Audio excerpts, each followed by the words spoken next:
Today, we examine the worst revenge deaths ever recorded. From a desert-bound developer trusting a shortcut that someone wanted him to take to a decorated captain, opening his door to a visitor carrying years of resentment, never realizing that the moment the door opened, the confrontation he thought he could control was already slipping beyond his reach. It was August 3rd, 2017, in the remote desert backcountry of southern Nevada, where a heat wave pushed temperatures past 105 degrees Fahrenheit under clear, dry skies. Gravel flats and unstable dry washes stretched for miles, rock formations blocked most signals, and limited maintained roads left travelers heavily reliant on shared off-road GPS routes. Elliot Vane, 48, a high-end property developer known for pushing fast desert projects, was overseeing construction of a remote luxury retreat miles beyond the nearest graded road. Confident in technology and focused on speed, he depended heavily on GPS navigation whenever he traveled off established routes. That morning, hoping to cut nearly an hour from the drive, he downloaded a shared GPX shortcut from a community off-road platform and imported it directly into his SUV's system. Months earlier, Vane had approached Tomas Rell, a 52-year-old desert guide whose family had lived and worked on the same land for generations. According to investigators, Vane presented complex legal documents as routine partnership agreements tied to the retreat. Rell later discovered the paperwork had quietly transferred ownership of his property, leaving him without his home, guiding routes, or long-standing livelihood. Friends said Rell was devastated and believed he had been deliberately tricked. Messages later showed he knew Elliot depended heavily on GPS trail data when traveling remotely. 2 days before the trip, Rell intentionally manipulated trail data on a popular off-road navigation platform. He uploaded a fabricated shortcut that looked legitimate, but secretly diverted drivers off the safe graded road into a dry wash notorious for trapping vehicles in soft sand. Investigators also found the mapped waypoint for a small, natural spring less than a quarter mile away, normally included on community maps, had been deliberately removed. Investigators uncovered a second step. While Elliot's SUV sat unattended at a contractor yard earlier that week, security logs placed Rell near the vehicle. Examination later showed an aftermarket emergency SOS beacon had been tampered with. Investigators found the antenna cable inside the rear panel had been loosened rather than fully removed, preventing a signal while leaving the unit outwardly functional. Late that morning, dashcam footage recorded Elliot turning off the maintained road and following the uploaded shortcut into the wash. At first, the surface appeared firm. Several miles in, the sand softened dramatically. About 14 miles from the nearest road, the rear wheels spun and the SUV slowed. Repeated acceleration buried the tires until the vehicle became fully high-centered. Audio captured Elliot attempting forward and reverse until warning lights appeared and the engine overheated, forcing shutdown. Phone records showed he tried calling for help and activating the SOS system, unaware it had been disabled. No signal left the vehicle. Footprints later showed Elliot set out on foot with only his phone, a small bottle of water, and a light jacket. He followed the mapped route downstream, expecting it would reconnect to a road. Search teams later confirmed a small spring hidden in a narrow rock cleft less than a quarter mile from his path, but it no longer appeared in the navigation data he was following. Temperatures that afternoon reached about 108 degrees Fahrenheit. Drone imagery later showed his tracks growing uneven before ending on exposed gravel roughly 900 feet beyond the spring. Investigators determined he likely collapsed there from dehydration and heat exposure. The medical examiner confirmed acute dehydration as the cause of death. On August 5th, co-workers reported Elliot missing. Search teams scanned desert routes until a drone operator reviewing earlier footage noticed a reflective object in a wash. Rangers located the abandoned SUV and followed footprints to Elliot's body later that day. Digital forensics traced the deceptive GPX route upload to Tomas Rell, confirmed he removed the spring waypoint, and linked him to tampering with the SUV's emergency transmitter. Investigators determined Rell altered the route and interfered with the emergency system as retaliation for losing his land, aware the desert conditions placed Elliot in extreme danger. Authorities ruled the death environmental exposure caused by intentional retaliatory actions that left Elliot stranded without navigation or emergency contact in severe desert heat. Tomas Rell was later convicted of manslaughter manslaughter and felony tampering offenses and sentenced to 12 years in state prison. But that desert plot was only one example of how personal vendettas can turn fatal. In Ohio, a resentful former defendant was already on his way to a judge's home, and the confrontation waiting there would unfold in moments. It was September 3, 2017, in Franklin County, Ohio. Evening settled over a quiet suburban street with clear visibility, mild weather, and little traffic. Porch lights lined the row of single-family homes as most residents remained indoors for a typical Sunday night. Harold Wynn, a 63-year-old local court official, had spent the day at home reviewing paperwork and preparing for the upcoming work week. He had spent years handling financial and civil cases and was nearing the later stages of a long career in the local court system. Records later showed he had recently presided over a fraud trial that resulted in Caleb Doyle, a 41-year-old defendant, receiving a prison sentence. Doyle had been released months earlier. Phone records later indicated Caleb Doyle remained resentful about the outcome of the case. Messages sent to an acquaintance suggested Doyle wanted a direct confrontation to challenge what he believed had been an unfair decision. That evening, Doyle drove alone to Wynn's residence, carrying a legally owned handgun.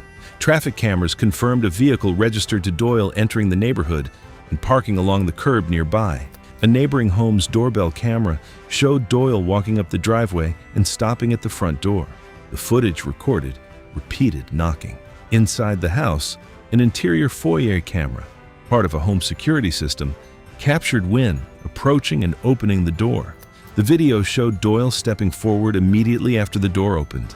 The two men stood within a few feet in the entryway. Their body movements indicated a tense exchange. Within seconds, Doyle pushed inward, forcing his way into the foyer. The camera showed both men shifting as Wynn moved sideways, appearing to try to pass toward an adjacent hallway. Doyle's right arm lifted and the handgun became visible. Investigators later noted from footage review that his finger appeared positioned on the trigger as he moved closer. Wynn's movement brought them into direct contact, and the footage showed a brief struggle at close range, their upper bodies colliding and arms entangled. During that contact, a single gunshot discharged. Audio confirmed only one shot. Wynn staggered backward and fell onto the foyer floor. Doyle stepped away, lowered the weapon, and quickly moved back toward the front door. No additional shots or prolonged struggle followed, and the interior camera continued recording the silent entryway after he left the residence. Medical examination later determined the bullet entered Wynn's upper chest at close range, damaging lung tissue and major blood vessels. The injury caused rapid internal bleeding, and he lost consciousness within moments. A neighbor who heard the gunshot contacted emergency services, bringing deputies and medical personnel to the scene. Wynn was found unresponsive in the entryway and was pronounced dead after life-saving measures were attempted. Investigators recovered the handgun from the residence after Doyle abandoned it during the exit, and ballistic testing matched it to the recovered bullet. Security footage established Doyle's arrival, forced entry, struggle, and departure from the property shortly after the shot. Traffic cameras later tracked a vehicle registered to Doyle leaving the neighborhood. Digital records and travel data confirmed the visit was intentional and tied to the earlier court case, and authorities concluded the retaliatory confrontation escalated during the forced entry, leading to the fatal discharge. Caleb Doyle was located and arrested 2 days later following coordination between local detectives and regional patrol units. Initially charged with murder and armed intimidation, court proceedings later reduced the charge, and he was ultimately convicted of voluntary manslaughter and sentenced to 16 years in state prison. The official report listed the cause of death as a single gunshot wound to the chest, sustained during a residential confrontation, supported by video evidence, ballistic results, and verified communication records. Investigators concluded that Harold Wynn died as a result of Doyle's retaliatory visit, escalating into a fatal close-range struggle inside the home. But the violence in that Ohio foyer was not an isolated tragedy. In northern Idaho, before sunrise at an empty lakeside ramp, another simmering conflict was already in motion, one that would end with a sudden snap and a fatal recoil. It was August 21st, 2016, at a public boat launch on the northern edge of Coeur d'Alene's lake country, still covered in pre-dawn darkness. Temperatures hovered around 54 degrees Fahrenheit as light fog reduced visibility to roughly 30 feet. The gravel lot sat empty, and the slick wood plank dock extended into the water. The unstaffed ramp was open before sunrise, with no attendants or cameras present. Baxley Gort was 42 years old. He worked in regional supply logistics, a desk-heavy job he had held for nearly a decade. People who fished alongside him said he often arrived before sunrise and stayed longer than most, following a routine that rarely changed. He had been using this launch for about 3 seasons. Fishing was not casual for him. He kept a detailed log, tracked water temperature. He launched before sunrise, fished through the morning, and was usually back before the lot filled with weekend traffic. That routine had become a point of friction. Todd Harlan was 44, a self-employed contractor who lived less than 2 miles from the launch. He used the same ramp regularly and often arrived early to secure a position. Over roughly 2 seasons, multiple witnesses described seeing Gort and Harlan exchange words on at least 4 occasions over ramp access and dock positioning. The disagreements were not violent, but they were consistent and increasingly pointed. One regular later recalled Harlan remarking that Gort needed a wake-up call. Remembered after the incident, though, investigators noted the exact timing couldn't be firmly established. Harlan owned a full set of mechanical and cable tools through his contracting work. The dock and ramp had no cameras and no overnight security. Baxley arrived alone that morning before first light. He had mounted a GoPro to his dashboard earlier that season, likely to document launch conditions. That camera was running. The electric winch on his trailer was the mechanism he used to guide his boat into the water. The cable was braided steel, standard for the setup. When it engaged under load, it failed, not gradually. When the steel cable snapped under tension, the stored force recoiled toward the open driver's side. The open driver's door created a direct path. The recoiling cable entered through the open door and struck Gort across the face and neck. The GoPro did not clearly capture the exact trajectory, but it recorded the sudden recoil, a sharp impact sound, and the violent jolt that pulled him partly from his seated position. He collapsed against the doorframe and did not recover. Injuries documented during autopsy included severe facial fractures, a deep neck laceration with associated vascular injury, and internal hemorrhaging consistent with a high-velocity strike from a taut steel line. The medical examiner determined death occurred from rapid blood loss before help could arrive. No one witnessed the incident directly. No call was placed until another early morning user arrived and found him. When investigators reviewed the cable, the break pattern was inconsistent with fatigue or wear. Tool mark analysis indicated the cable had been partially cut while wound on the drum, enough to weaken inner strands while leaving the exposed section visually intact. The circumstantial link strengthened as tool mark analysis showed cuts consistent with tools of that type accessible to Harlan, while investigators reconstructed the timeline cautiously from movement records and witness accounts. Harlan was identified through those statements, his access to the tools, and his proximity to the location. When questioned, he acknowledged cutting the cable. He said his intention was for it to fail during launch, to damage equipment, not injure Gort. He described it as retaliation for repeated disrespect at the ramp. He was later convicted of involuntary manslaughter after prosecutors argued that deliberately compromising safety equipment where a person was foreseeably at risk constituted criminal recklessness regardless of intent. The GoPro footage was entered into evidence, and the weakened cable section was preserved as forensic evidence. Authorities concluded the death resulted from deliberate retaliatory sabotage designed to fail under load without warning. Todd Harlan was sentenced to 8 years in state prison. Baxley Gort's fishing logbook was found on the passenger seat, his final entry made the evening before. We've got more disturbing revenge tragedies coming up, so hit that subscribe button if you want to see how grudges and payback can turn even deadlier in seconds.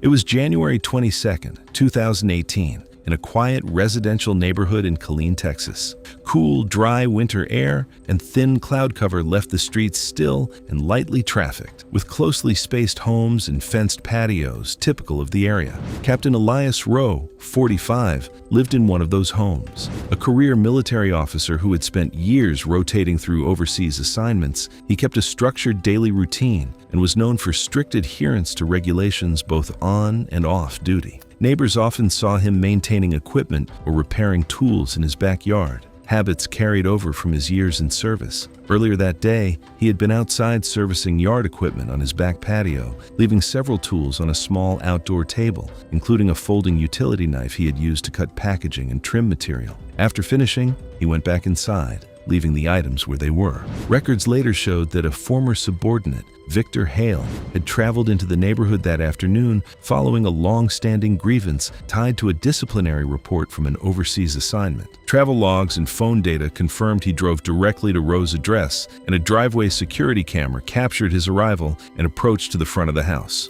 Not long after Hale's arrival, Rowe exited the house, likely responding to the unexpected visit. The two men moved toward the side of the house and into the patio area, out of the direct view of the front camera. Investigators determined from disturbed furniture and scuff marks that a confrontation began almost immediately. Hale admitted he initiated physical contact, and bruising patterns supported that a punch was thrown before the two began grappling at close range. During the struggle, they collided with the patio table. Tools and loose items fell onto the concrete, including the folding utility knife. Forensic placement of the objects and blood patterns indicated Rowe reached down and picked up the knife, while both men were still in close contact. Hale then attempted to control Rowe's arm. The two struggled over the knife for several seconds, shifting position across only a few feet of patio space. Forensic analysis suggested the knife may have changed hands during that struggle. At extremely close distance, the blade entered Rowe's abdomen. The wound track, confirmed by the medical examiner, penetrated deep into the abdominal cavity and severed major blood vessels. The injury would have caused rapid internal bleeding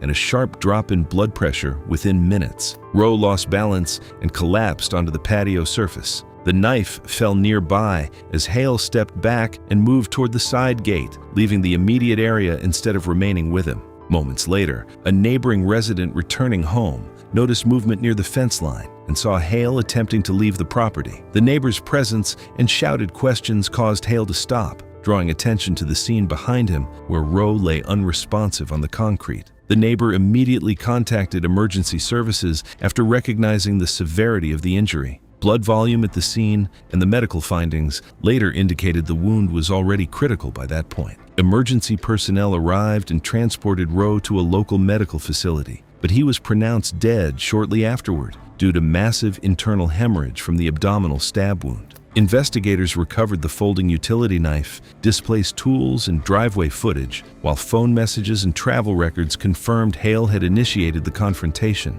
Forensic analysis determined the stabbing occurred during a close contact struggle rather than a planned attack with a weapon brought to the scene. Authorities charged Hale with manslaughter, concluding the retaliatory confrontation escalated into a fatal fight using a tool already present on the patio. Captain Elias Rowe died at the facility from internal bleeding caused by the abdominal wound. The investigation concluded after forensic reconstruction and recorded communications confirmed the sequence of events. Victor Hale was later convicted of manslaughter and sentenced to 11 years in state prison, closing the case surrounding the retaliatory confrontation that escalated into a fatal struggle on the patio. But Captain Rowe's fatal confrontation wasn't the only grievance-driven encounter that turned deadly. Hundreds of miles away in Baltimore, a quiet medical office was about to become the setting for another brief, volatile confrontation, one that would end with a fall no one could take back.